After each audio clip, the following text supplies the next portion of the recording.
One of the big winners, as we mentioned earlier, on Saturday in Newark was Max Holloway. What a performance over Cub Swanson.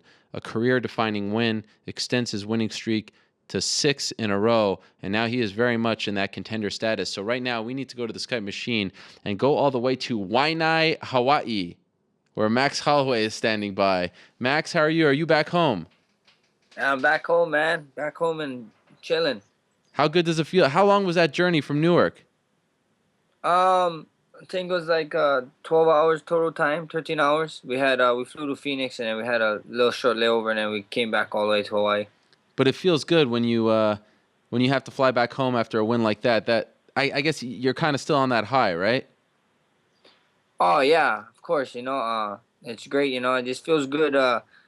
Just winning. Period. Any fight in the UFC is huge. Winning a fight in the UFC is huge. So, going home, being on the plane, and being a winner is just a great feeling. Did they have a parade for you over there, a barbecue, something? What kind of reception did you get when you came back home?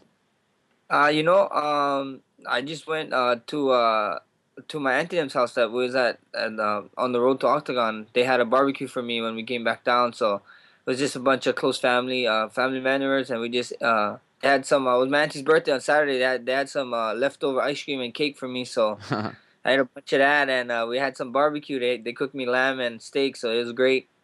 So the same kind of barbecue scene. How many people are at these barbecues? It's just like most of the time, probably like 20 of us. Not it's not too big. Maybe a little bit more, but we just all like to get together, and just like kind of.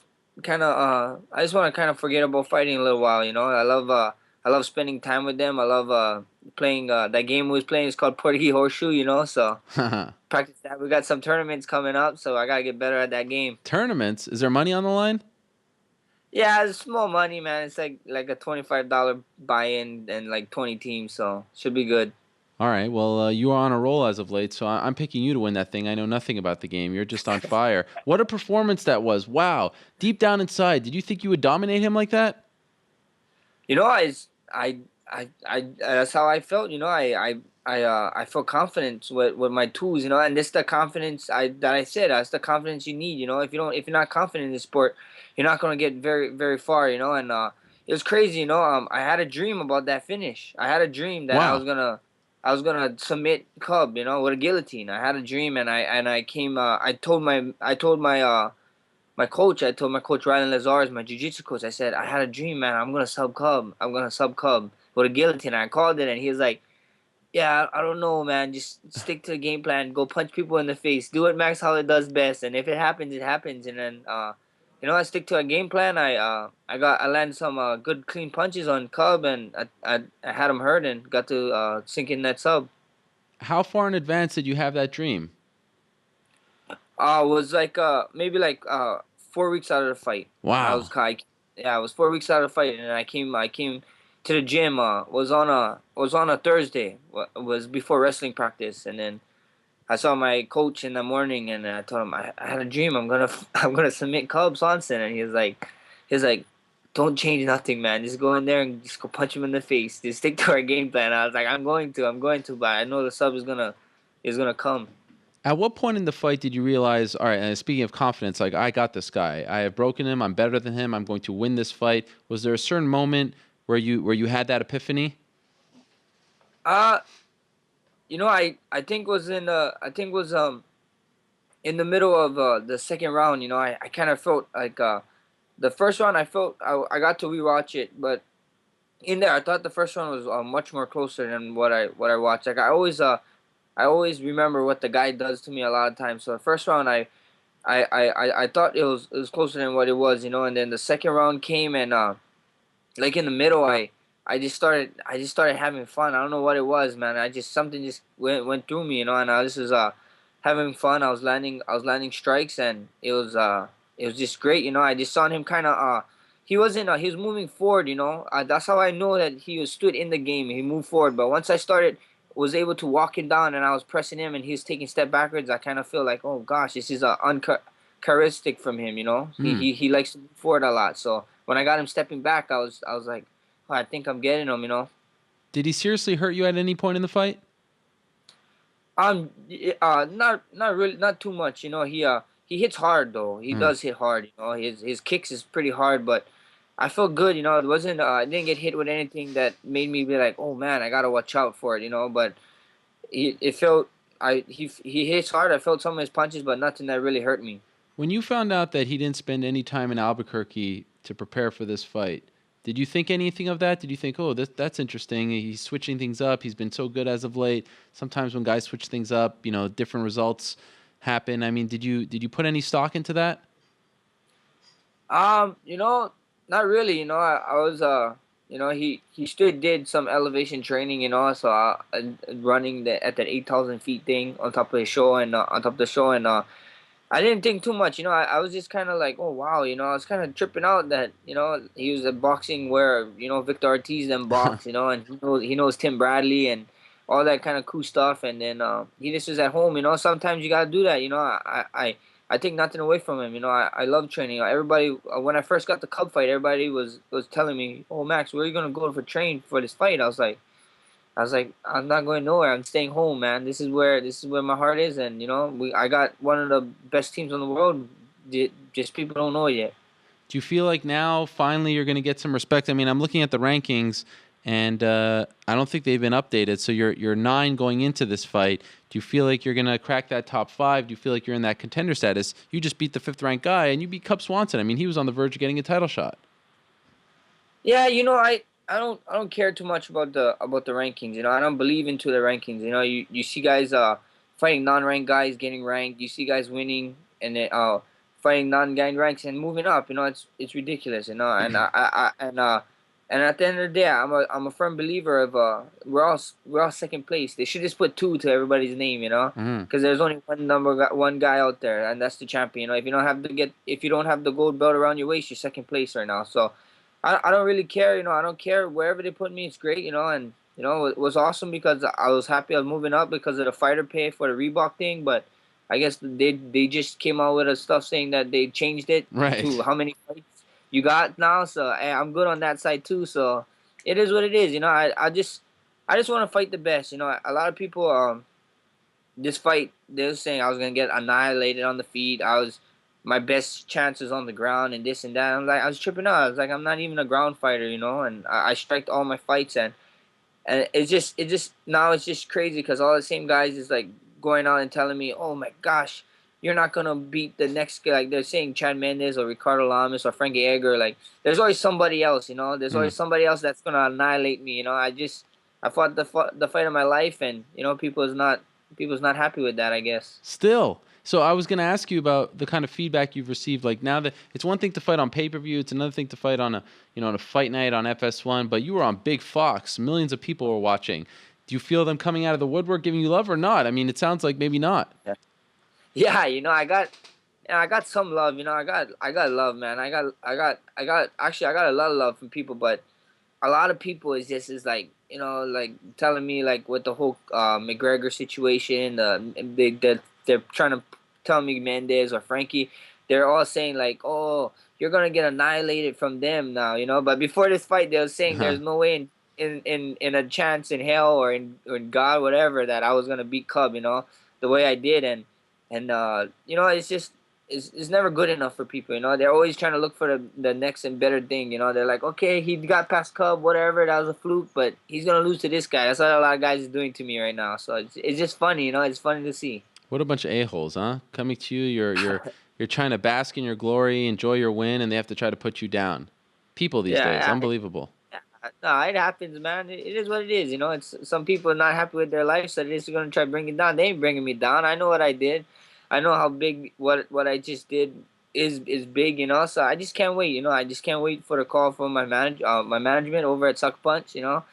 Hopefully we can uh get see what happens, see who's next, and just take one step at a time.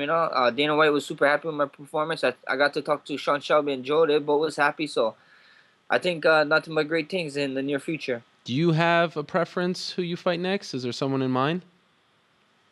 I don't care, man. Whoever, I'd fight whoever. I'd love to.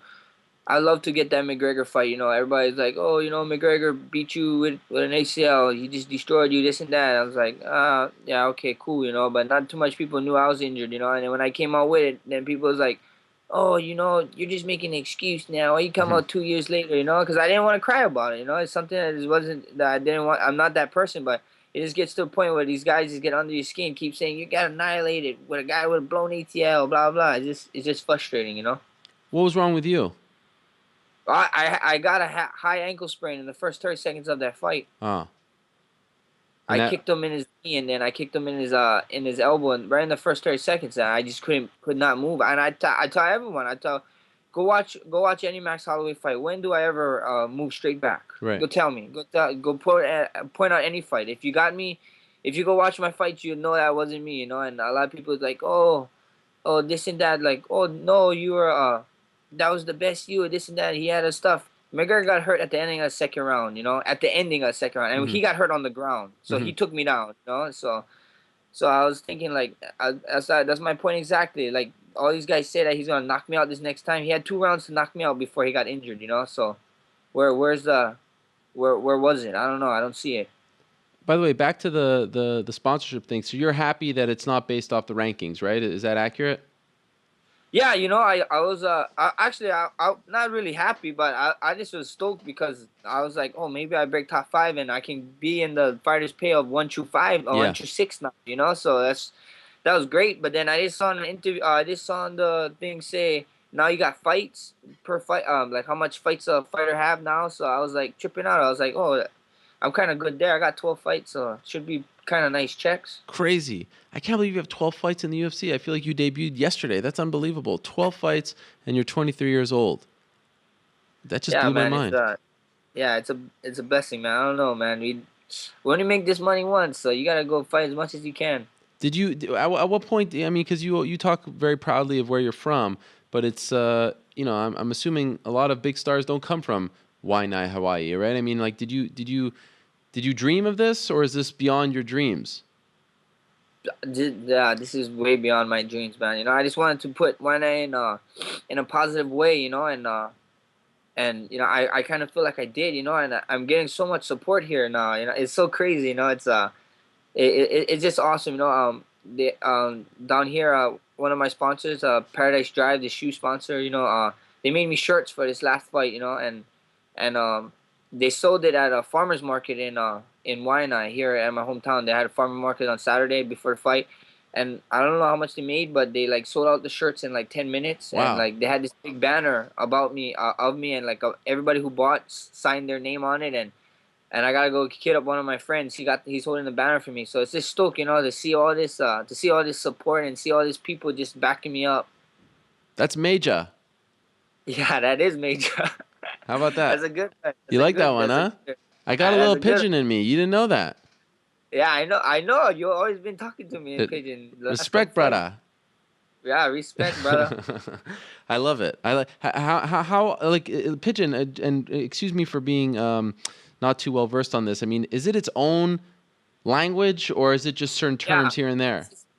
it's just it's kind of like its own language. Like people can really speak hard Pigeon. Like before when I first came into UFC, I could speak. I speak Pigeon a lot. Go watch all my post fight interviews. It was funny. I was just a Pigeon machine. But now you know I kind of have to clean up my act because people would be like, What are you saying, Yeah. Max? Or what are you saying?" Or I'm like mixing up words. So it's funny. When you were growing up and we're talking about like your dreams of becoming a star, you said you this is beyond your dreams. Did you look up to BJ Penn? Because of course, when people say Hawaiian MMA, that's the first person that they think of.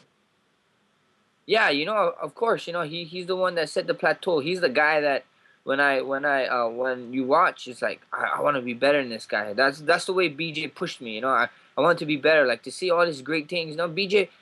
I don't think that much people know that. You know, there's a BJ Penn Day in Hilo, over in Hilo, Wow. on the Big Island, or on the Big Island, not in Hilo. The What? whole Big Island. They did a BJ Penn Day for him. You know, and I thought that was cool. I was like, oh man, maybe I want to, you know, if BJ Penn can get a day, maybe I can get a month after me or something, you know, here in Oahu. But you know, he just pushed you to be great, you know. But what he did is crazy, you know. Two different weight class champs, and he did it. He's the man, and he was a big inspiration. Did you ever meet him? Yeah, I met him. I met him a couple times, but I never did see him ever since I was in the UFC. I So never met him after that. you never tried to train with him or anything like that? Actually, when he was getting ready for his Frankie fight, a couple of my teammates went up there, and I was gonna go with them too, but I had one of my fights booked. I forget who I was. I forget where I was, but I was getting ready for a fight, and we was already gone. So the week that my teammates went, they went. I was up for a fight week. I think it was when I was in Oklahoma. Okay. And I know you have a good relationship with the UFC and Dana White. Are you going to try to convince him to finally bring the UFC to Hawaii? Oh yeah, you need to convince him. Just every time you see him, just say, "Hey, Max is texting me. Okay. He wants one in Hawaii." Every time you see him, just irritate him, man. Please, just please do. I'm gonna irritate him until he tells me stop, and I'm just gonna keep going. Is that the dream? Is that Oh the next yeah, dream? yes, that is the dream. Right now they can say they only had BJ Penn. When BJ Penn was in it, they didn't have too much Hawaii guys, but now we got like 7 guys. Hmm. Three of them. The other two, three of us is on the same team, and a bunch of us all train together. I used to Brad. I used to train with Brad. Used to train with Kylan. So, I got Russell Doan, Louis Smoker. We got KJ Noons. So it's like we got a bunch of these Hawaii fighters. Just come down. We can make a whole card with Hawaii fighters. Come on down, and then they're like, oh, they're scared of the rain, this and that at Aloha Stadium. It don't have to be a big show at the Aloha Stadium. We got this thing called the Stan Sheriff. Uh-huh. There's a lot of parking because I guess the big issue is people say like where to broadcast the fight, like they need the big buses and trucks to park. Okay. But the Stan Sheriff is made for that, so there are a lot of parking at the Stan Sheriff, and I think it sits like 12,000 people or something, or 10,000. So we can make a fight night. I think Wow. Give me whoever, I'll fight whoever. Let's make a fight night. Let's bring one to Hawaii. That'd be ultimate, That'd be major. Yeah, that would be major. That'd be super major. By the way, did you know that Chris Weidman's wife is also from Waianae? I did know. One time we was training in Macau. Uh-huh. I was with my dad. My dad was my father-in-law. He was helping this jiu-jitsu school with the strength and conditioning, and this lady came in and she was like, oh, is blah blah blah here. I forget who she said, but I was like, oh no, he's not. And then she was like, oh, I have tickets to was Chris Weidman versus Anderson Silva #1, and then no, she said, oh, I have tickets to my son-in-law's fight.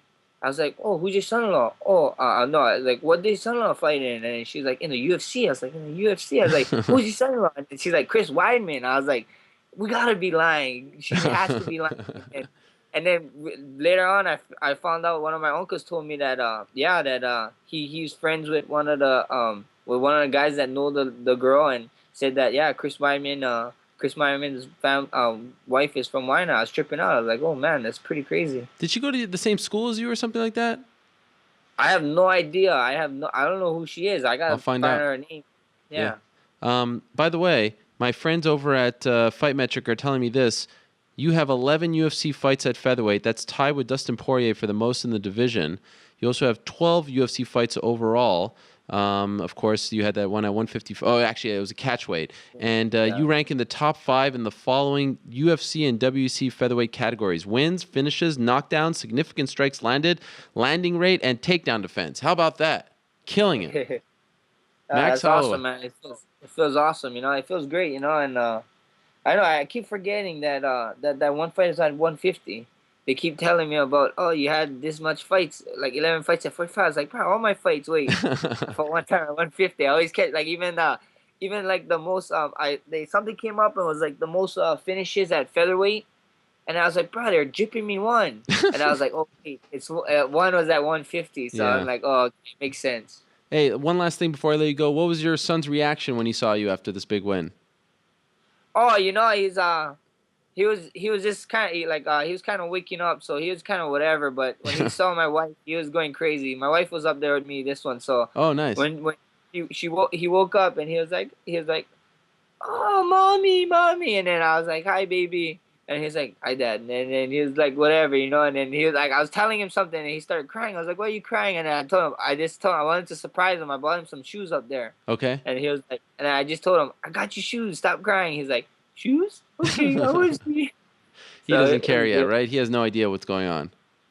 Nah, he has no idea what's going on, but it's funny because when I got the shoes on and I put the shoes on him, I was like, "Oh, look, you don't have to train in these shoes. These is nice shoes." He's like, "No, I want to train." And then he does a 1, 2, 3, and then he does a high kick. I was like, "What? Where are you learning this from?" Yeah, I was like, "Where are you learning this from?" It's funny.